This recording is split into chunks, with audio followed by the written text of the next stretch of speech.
Bloated unemployment benefits might be exasperating the labor crisis, but they did not create it.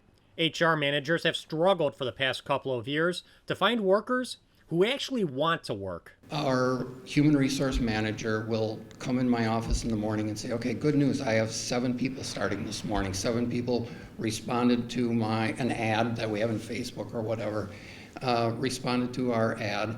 And 2 hours later, she'll come back in my office and say, bad news, only 2 of those 7 showed up. And then of those 2 of the 7 that showed up, 2 days later, that person didn't show up. One of those 2 didn't show up. So now out of the 8 or 9 that we thought we were going to add, we added 1. That's a typical story these days from Wisconsin businesses. And it's absolutely shocking considering Wisconsinites were once renowned for their work ethic. But some might consider that traditional work ethic to be a little too white, Western, and European.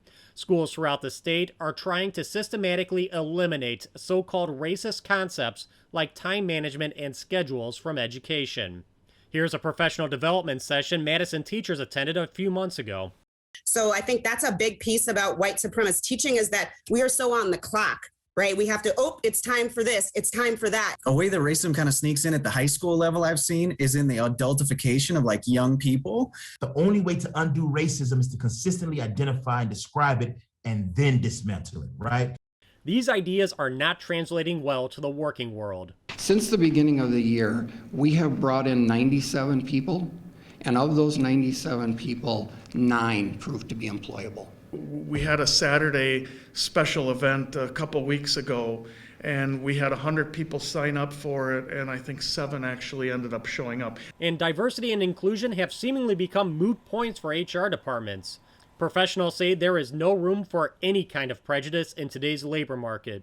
We're desperate. We will take anything, anybody that we can within reason. So we're not being picky. We're not discriminating in any way, shape, or form. We're so desperate for employees right now that we're working with Caterpillar to bring employees from the Dominican Republic. They have a program. There are employment agencies that specialize in that. And if we can't find employees in the area, we're going to start bringing employees in from the Dominican Republic.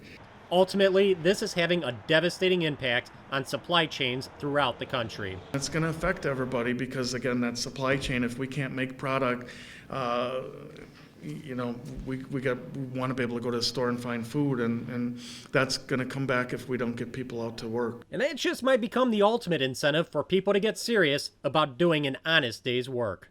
For the McIver Institute, I'm Bill Osmolsky.